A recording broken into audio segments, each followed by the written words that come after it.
दिल्ली की crime branch ने सुलझाया चोरी का मामला। पुलिस ने 2 आरोपियों को पकड़ा, पास से कैश और बाइक की बरामद।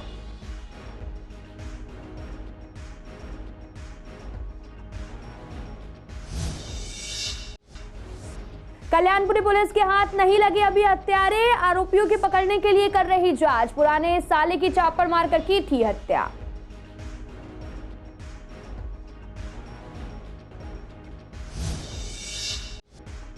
उत्तर पूर्वी दिल्ली स्पेशल स्टाफ की टीम ने कुख्यात गैंगस्टर के 2 सदस्यों को पकड़ा, जिसमें से एक आरोपी नाबालिग, पास से 3 पिस्टल, एक देसी कट्टा बरामद।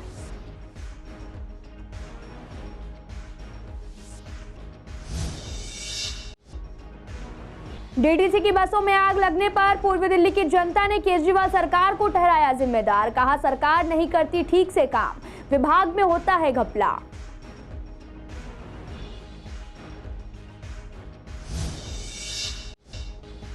G20 को लेकर पूर्वी दिल्ली को किया जा रहा तैयार, सड़कों से हटाया जा रहा अवैध अतिक्रमण, लगाए जा रहे साइन बोर्ड।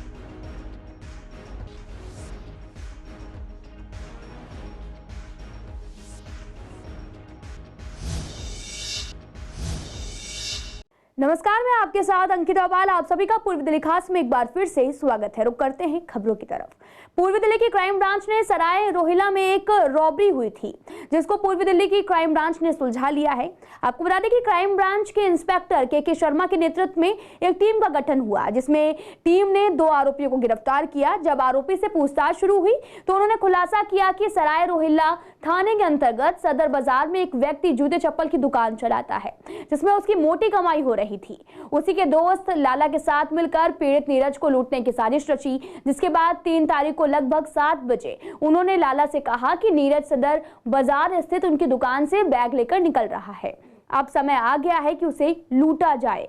इस डकैती को आखिरकार तीसरे प्रयास में अंजाम दिया गया। पुलिस ने आरोपियों के पास से कैश और बाइक भी बरामद की है। कल्याणपुरी में पुराने साले की हत्या के मामले में पुलिस के हाथ अभी भी खाली हैं। हत्यारे अभी भी पुलिस की गिरफ्त से बाहर हैं। आपको बता दें कि आरोपियों को पकड़ने के लिए जांच लगातार जारी है। पूर्वी दिल्ली के कल्याणपुरी इलाके में शनिवार सुबह तलाक से गुस्साए शख्स ने अपने पूर्व साले और सास की आंखों में मिर्च पाउडर झोंककर चापड़ से हमला कर घायल कर दिया था। सभी को अस्पताल में भर्ती कराया गया, जहां एक की मौत हो गई। 2 लोगों की हालत अभी भी गंभीर बनी हुई है। उत्तर पूर्वी दिल्ली के स्पेशल स्टाफ की टीम ने कुख्यात गैंगस्टर इरफान उर्फ चीनू गैंग के 2 पूर्व सदस्यों को गिरफ्तार किया है, जिसमें से 17 साल का नाबालिग है।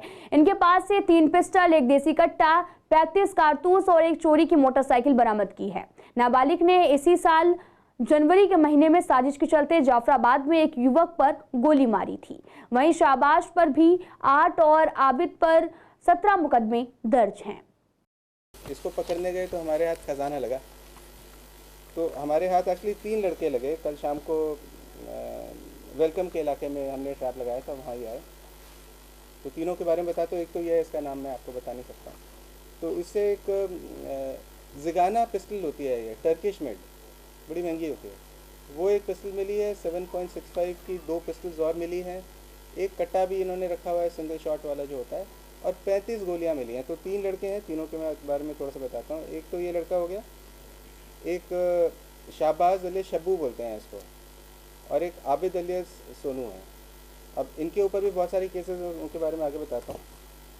तो जब इन लोगों से हमने इंटरोगेशन शुरू की तो बहुत सारी चीज़ें निकल कर आई हैं। कुछ चीज़ें मैं अभी शेयर आपको नहीं कर पाऊँगा क्योंकि अभी तफ्तीश हमारी जारी है। पर इसमें जो ये शाहबाज है, ये इरफान चीनू ये रिश्ते में ही लगता है, तो मतलब उसी गैंग का अभी ये लोग मिलके एक नया गैंग बनाने के उसमें थे। और आजकल एक टेंडेंसी हो गई है, ये मैंने क्राइम ब्रांच में तब भी देखा था, नॉर्थ वेस्ट ज़िले में और आउटर ज़िले में भी बहुत कॉमन है ये, और यहाँ भी है कि गैंग्स यंग लड़कों को रिक्रूट करते हैं 18 से कम। अब उनमें वो तड़प भी ज़्यादा होती है रिकग्निशन की, और they also know the legal implication, जिसको स्पेल आउट करने की ज़रूरत नहीं है, आप सभी जानते हैं। माइनर्स को यूज़ करते हैं ये लोग। तो शाहबाज के ऊपर 8 केसेस हैं, जिसमें मर्डर, अटेम्प्ट टू मर्डर और आर्म्स एक्ट है, और आबिद के ऊपर 17 केसेस हैं।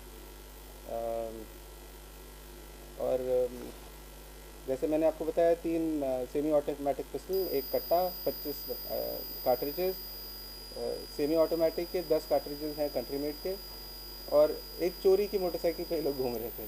तो उनसे मैं यही कह रहा था, यार तुम तो पैसे वाले लोग हो, अपनी गाड़ी वाड़ी खरीदो। तो बाइक में हमारे यहाँ पे गलियों में घूमना आसान होता है। तो हमारी जो स्पेशल स्टाफ है, इंस्पेक्टर हरीश और उनकी टीम, उन्होंने मिलकर ये काम किया है और मेरी तरफ से उनको बहुत बहुत शाबाशी। और ये अच्छा काम है। अभी इसके फॉलोअप एक्शन और आएंगे तो आने वाले दिनों में और कहानी आपको मैं बताऊंगा। पिछले दिनों से दिल्ली परिवहन निगम की बसों में आग लगने की घटनाएं बढ़ती जा रही हैं। पिछले साल साउथ एक्सटेंशन इलाके में रात में चलती बस में आग लगने की घटना सामने आई है। वहीं दिल्ली के हैदरपुर बादली मोड़ के पास में दिल्ली परिवहन निगम की बस में आग लग गई थी। आग लगने के मुद्दे पर हमने लोगों से बात की तो लोगों का कहना है कि दिल्ली परिवहन निगम की बसों का मेंटेनेंस न हो पाने की वजह से आए दिन बस में आग लगने की घटनाएं सामने आती हैं। कई यात्रियों का कहना है कि बसों को सेफ्टी वाइज ही बनाना चाहिए। साथ ही कहा है सरकार को इस तरीके से उन्हें बनवाना चाहिए कि यात्रियों को उनकी जान मान का कोई भी नुकसान ना हो, क्योंकि बसों में काफी संख्या में लोग बैठते हैं। कोई हादसा होता है तो काफी लोगों की जान खतरे में पड़ सकती है। ऐसे में लोगों ने बसों की खरीदारी में कहीं ना कहीं दिल्ली सरकार की घपलेबाजी भी नजर आती है। ऐसा है जो केजरीवाल को अच्छा सा बस लेना चाहिए, अच्छा ये जो सेफ्टी होके जाए पब्लिक तो सही रहे। अब ये गाड़ी ऐसे लेते हैं जो आग लग जाते हैं, कहीं एक्सीडेंट हो जाते हैं, गिर जाते हैं, तो अच्छा ही चीज़ लेना चाहिए ना उनको। वो करते ही है घपलाबाजी। अच्छा चीज़ लेना चाहिए, अच्छे काम करना चाहिए ना पब्लिक के लिए, तो वो करते नहीं हैं। यात्रा करते हैं, घटिया किस्म की गाड़ी खरीद रखे हैं, चलते फिरते क्या ना उसमें आग लग जाए, पब्लिक झुलस जाए तो कौन उसका जिम्मेवार होगा? केजरीवाल जिम्मेवार होंगे उस चीज़ का? नहीं होंगे। तो इसलिए क्या ना बहुत इसमें घोटाला कर रहे हैं। केजरीवाल अच्छी गाड़ी खरीदें कि यात्रा करने में सही लगे। हाँ, अच्छी क्वालिटी की गाड़ी खरीदें और क्या ना यात्रा करने में सही लगे, पब्लिक को भी सुविधा मिले और क्या ना है कोई बात की दुर्घटना भी ना हो। अगर बसें खरीदी थी, अगर बसें खरीदने में अगर कोई घोटाला नहीं हुआ है तो बसें अच्छी होनी चाहिए। क्यों आग लग रही है? कहीं ना कहीं दिल्ली की जनता के स्वास्थ्य से, उनके जीवन के साथ खिलवाड़ है। अच्छी क्वालिटी की बसें खरीदी जानी चाहिए ताकि जनता भी सेफ रहे और सेफ्टी से सफर तय किया जा सके।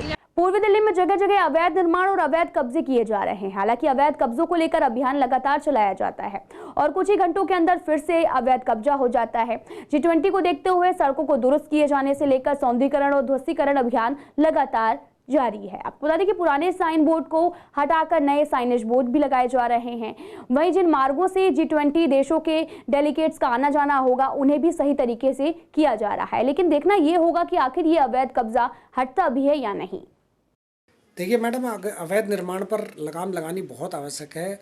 आम निवासियों का जीवन एक तरह से दुश्वार हो गया है अवैध निर्माण की वजह से, क्योंकि जब ये निर्माण कार्य होते हैं तो सरकारी ज़मीन को भी नहीं देखते हैं, आगे तक बढ़ा लेते हैं, जिससे कि आवागमन में बेहद दिक्कतें होती हैं और इमरजेंसी में बाहर भी नहीं निकला जा सकता। और वैसे भी आपने देखा होगा कि अभी जो ये बिल्डिंग गिरी थी भजनपुरा का जो केस था करावल नगर साइड का, उसमें वो अवैध निर्मित थी और जर्जर हालत में हो चुकी थी। बिना किसी नियम कायदों को ताक पर रखकर ये बिल्डिंग बनाई गई थी जो कि भरभरा कर गिर गई। दिल्ली में ज़मीन अधिग्रहण के मामले की अगर बात करें तो देखिए बहुत गंभीर मामला है। जिस तरीके से पूरी दिल्ली के अंदर जगह जगह पर कहीं ना कहीं ज़मीन पर कब्जा करने की बात आए दिन सामने आती रहती है, तो इसका मूल रूप से जो जिम्मेदारी बनती है वो MCD में जो सरकार है उनकी बनती है। और पिछले कई सालों से सरकार जो है MCD के अंदर जिन पार्टियों की है, ये कहीं ना कहीं उनकी भी जिम्मेदारी बनती है, उनका भी इसमें रोल अदा लगता है। क्योंकि कोई भी ज़मीन जो कब्जाई जाती है या तो ये मिली भगत से या कुछ लेन देन की प्रक्रिया होने की वजह से ही सरकारी ज़मीन हो या कोई वैसी ज़मीन पड़ी हो तो उस पर कब्जा किया जाता है। EWS ऐसी कैटेगरी है जिसमें आर्थिक रूप से गरीब बच्चों को सरकार द्वारा निजी स्कूलों में दाखिला मिलता है, लेकिन पिछले कई सालों में इसमें कई ऑफलाइन एडमिशन भी किए जा रहे हैं। वहीं हाईकोर्ट ने ऑफलाइन दाखिलों के सत्यापन करने के आदेश दिए हैं। वहीं शिक्षा निदेशालय की ओर से भी निजी स्कूल शाखा ने भी आदेश जारी किए हैं। जिन बच्चों के दाखिले ऑफलाइन या फिर किसी दबाव में किया जा रहा है उनकी पूरी जानकारी ली जाए और अगर वो सही नहीं मिलते हैं तो उनसे फीस ली जाए। और ऐसे में आरसी जैन का कहना है कि ये फैसला काफी अच्छा है। इसमें स्कूलों को काफी राहत मिलेगी और गलत तरीके से किए गए दाखिलों पर भी रोक लग सकेगी। हर स्कूल में 25% बच्चे दिल्ली सरकार नर्सरी, केजी और फर्स्ट में भेजती है, पर अधिकतर सरकार ऑनलाइन बच्चे जब भेजती है तो 25% से अधिक भेज देती है। तो बहुत सारे स्कूल सरकार के दबाव में आकर ऐसे तमाम बच्चों का दाखिला कर लेते हैं। कुछ शिक्षा विभाग के अधिकारी, कुछ विधायक, निगम पार्षद, सांसदों के दबाव में इस प्रकार बच्चों को दाखिला ईडब्ल्यूएस कोटे के तहत कर लिया जाता है। जब सरकार से इसके लिए रीइंबर्समेंट के लिए मांग की जाती है तो दिल्ली सरकार पिछले कुछ सालों तक तो करती रही, अब इस साल उसने देने से मना कर दिया। मेरा सरकार से ये आग्रह है कि निष्पक्षता पूर्वक ऐसे बच्चे जो या तो कोरोना से पीड़ित हो गए थे, जिनके माँ बाप या जिनकी आर्थिक स्थिति बहुत ठीक नहीं थी, ऐसे बच्चों को अगर स्कूलों ने किसी अधिकारी के दबाव में आकर, किसी जनप्रतिनिधि के दबाव में आकर या अपने विवेक से स्कूलों में दाखिला किया है, उन बच्चों का सरकार रीइंबर्समेंट करे और आगे उसके बाद सरकार भी ऐसे बच्चे भेजने बंद करे, जनप्रतिनिधि भी ऐसे बच्चों के लिए दबाव न बनाए। और स्कूलों से भी मेरा ये निवेदन है कि इस प्रकार से आगे जो बच्चे ऑनलाइन भेजे जाते हैं उसके अतिरिक्त और बच्चे सरकार या जनप्रतिनिधि या स्कूल अपने स्कूलों में शामिल ना करें। पूर्वी दिल्ली के त्रिलोकपुरी के 12 ब्लॉक के लोग साफ पानी के लिए तरस रहे।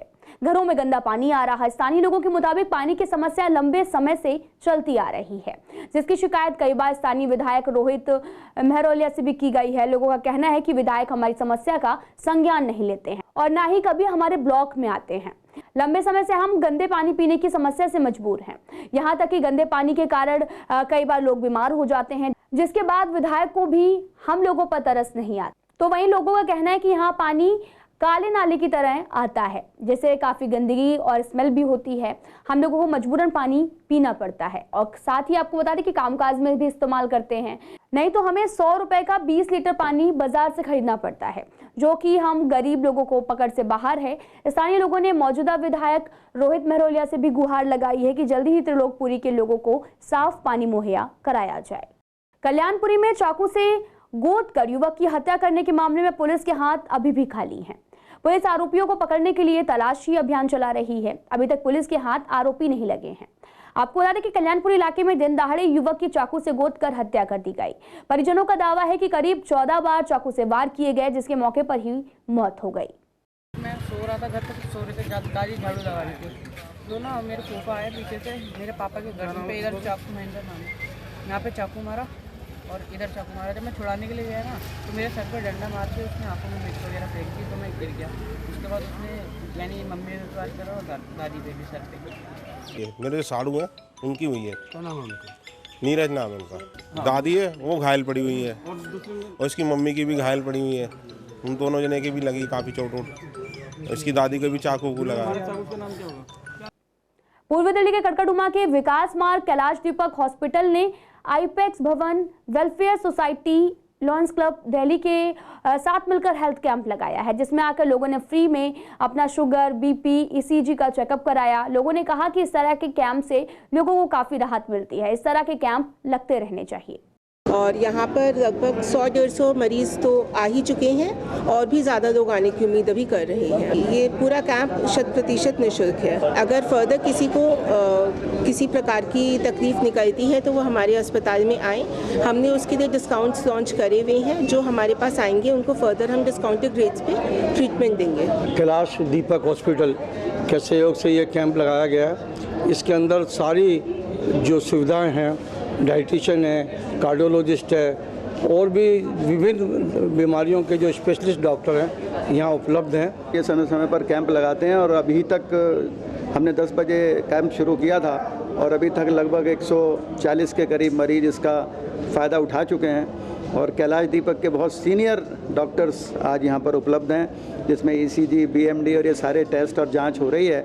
और मैं समझता हूं कि बहुत अच्छी संख्या इस क्षेत्र के लोगों की इस कैंप का लाभ उठाएगी। पूरे आईपी एक्सटेंशन के नागरिकों के लिए सुविधा के लिए ये लगाया गया है और जनरली ये लगते रहते हैं, हम लोग रेगुलर इस प्रोजेक्ट में लगे रहते हैं।